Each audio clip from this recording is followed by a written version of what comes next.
BFM Business, Intégral Placement, les réponses aux questions.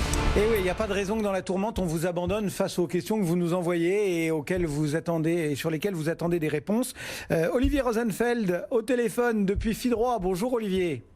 Bonjour Cédric. Eh bien oui, forcément, on s'adapte. Exactement, à situation exceptionnelle, réponse exceptionnelle. Exactement. Et au lieu de vous avoir en plateau, on vous a par téléphone et on se retrouvera bien évidemment après la crise. Bon, José vous interroge parce que on a quand même des questions qui sont là.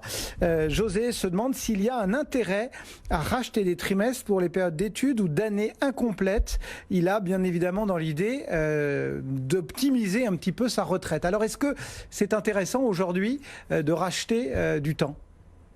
Alors, je vais surtout en fait répondre à tous ceux qui fonctionnent avec un système de retraite, puisque vous savez que nous devrions passer sur un système à points, encore que notre président hier nous a informé qu'il paralysait la réforme des retraites. Bon. En tout cas, au regard de la réponse de José, c'est vrai que certains, beaucoup d'ailleurs, peuvent envisager de prendre les mesures leur permettant de supprimer la décote, décote qui tiendrait au fait que certains d'entre nous pouvons avoir une activité professionnelle hachée ou sommes rentrés assez tardivement dans la vie professionnelle à raison je dirais, d'études assez longues.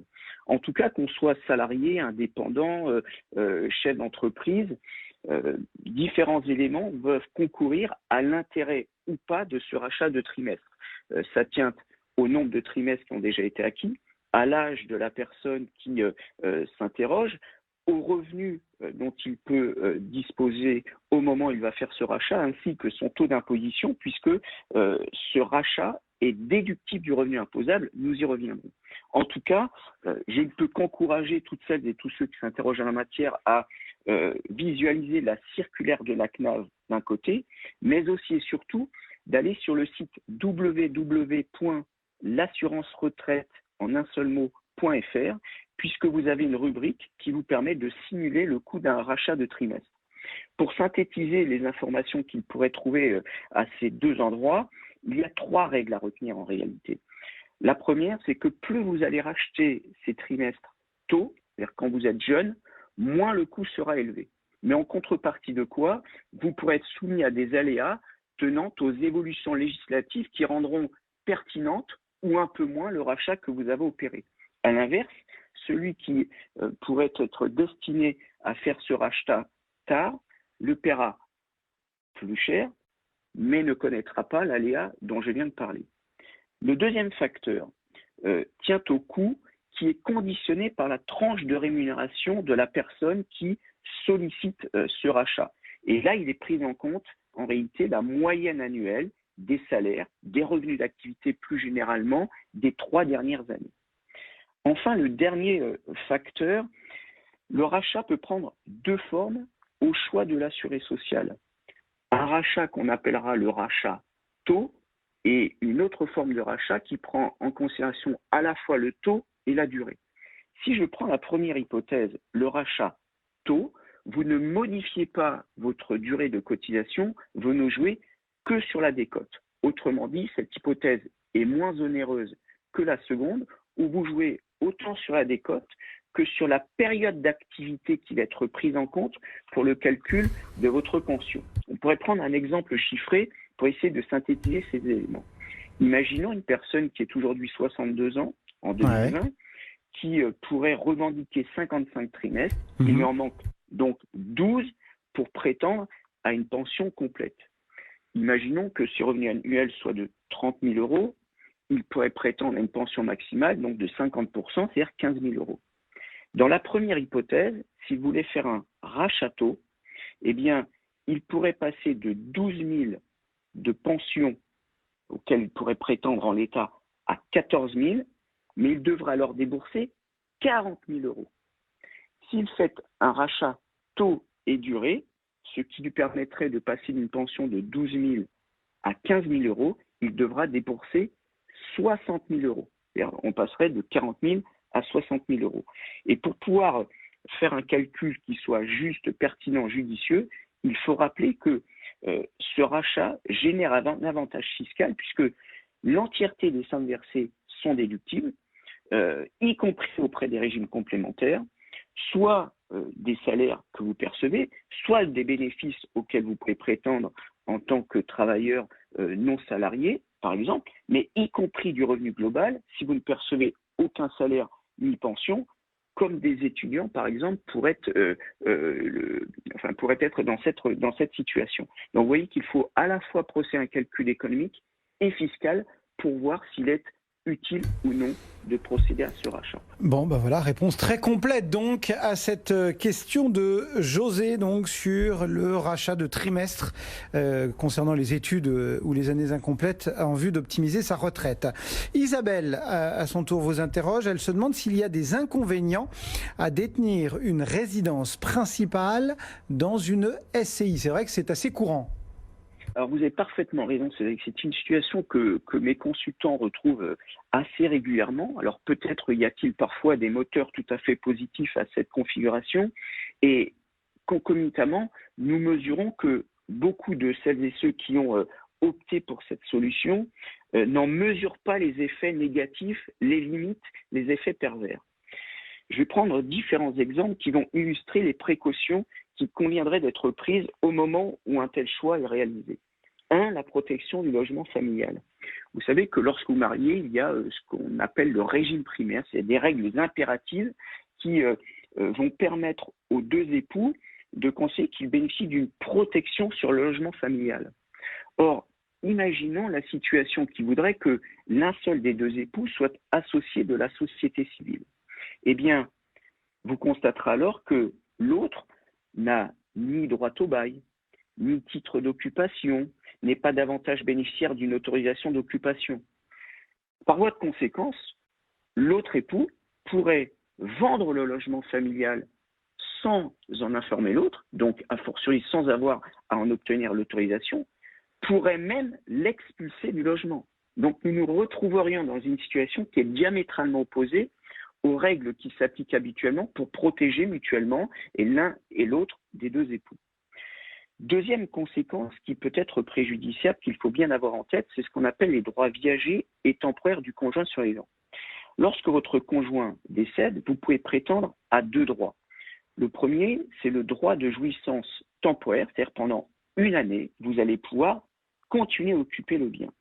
De la même manière, vous avez un droit viager d'usage et d'habitation. Sauf que pour bénéficier de ces deux droits, encore faut-il être soit propriétaire du bien, soit locataire. Or, imaginez un instant que le bien soit détenu par une société civile, c'est cette société qui en est pleinement propriétaire. Point numéro 1.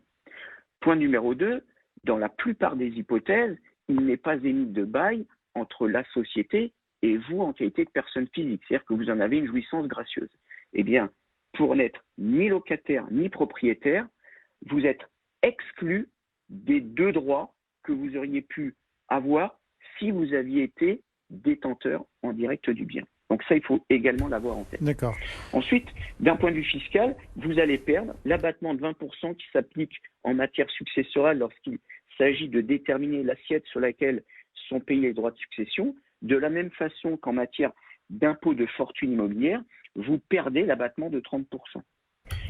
Autre conséquence pour celles et ceux qui seraient amenés à solliciter un emprunt, lorsqu'une société a pour activité la location d'immeubles, elle est assimilée à un professionnel. Et par voie d'incidence, vous allez perdre des dispositions protectrices qui sont offertes traditionnellement aux consommateurs, par exemple la loi Scrivener qui vous permet un délai de réflexion de 10 jours, la mention du taux effectif global, le maintien de l'offre pendant 30 jours, la résiliation de l'assurance emprunteur, c'est-à-dire résiliation la première année ou résiliation annuelle. De la même manière, autre incidence tout à fait négative, certains d'entre nous avons souscrit des formules d'épargne. Un plan d'épargne entreprise, un plan d'épargne retraite, la nouvelle formule, le plan d'épargne retraite populaire, un plan d'épargne logement. Toutes ces formules peuvent être débloquées en vue d'acquérir votre résidence principale. D'accord. Sauf qu'il faut impérativement le faire en qualité de personne physique et non pas pour permettre à une société civile d'acquérir cet actif. Dernier point auquel je pense, ce sont les mesures d'insaisissabilité de la résidence principale que vous pouvez réaliser lorsque vous êtes entrepreneur individuel. Là encore, c'est un dispositif qui n'est ouvert qu'à tous ceux qui sont propriétaires de leur bien en direct. Elle est de droit, cette incessibilité. Pardon, c'est vrai que je vous ai mal entendu. Elle est de droit, cette incessabilité. Alors, effectivement, quand vous êtes une nouvelle fois celui ou celle qui détient un bien en direct, là, vous allez perdre ce bénéfice. Ça veut dire que vos créanciers pourront faire prévaloir le paiement, le désintéressement de leurs créances parce que vous n'êtes pas détenteur de ce bien en direct. Donc attention quand même quand on met sa résidence principale en SCI. Hein. Il y a beaucoup de points à bien avoir en tête. Allez, une petite... Il faut permettre à nos clients de prendre des décisions éclairées, c'est-à-dire leur donner tous les avantages et tous les inconvénients pour qu'ils prennent une décision, je dirais, sur la base d'éléments exhaustifs. Il vous reste 1 minute, Olivier, pour répondre à Chloé qui voudrait un éclairage sur les règles juridiques et fiscales qui entourent la location d'un parking. Une petite minute, hein, Olivier. Oui. Alors, les règles diffèrent selon que c'est un accessoire ou pas à un logement. Si c'est un accessoire, une annexe à un logement, ce sont les règles traditionnelles qui s'appliquent au logement. À l'inverse, si c'est un bien qui est loué indépendamment d'un appartement, par exemple, les règles sont tout à fait libres. En matière fiscale, ce sont les règles des revenus fonciers qui s'appliquent, sauf à ce que vous ayez certaines prestations comme le lavage, l'entretien, distribution d'essence, atelier de réparation, où là, ce seraient les bénéfices industriels et commerciaux qui s'appliqueraient. En matière d'impôts locaux, la taxe foncière sera due pour le propriétaire pendant que le locataire, lui, aura à subir une taxe d'habitation, mais uniquement si on a un usage privatif et si le parking se trouve à proximité de l'habitation. D'accord.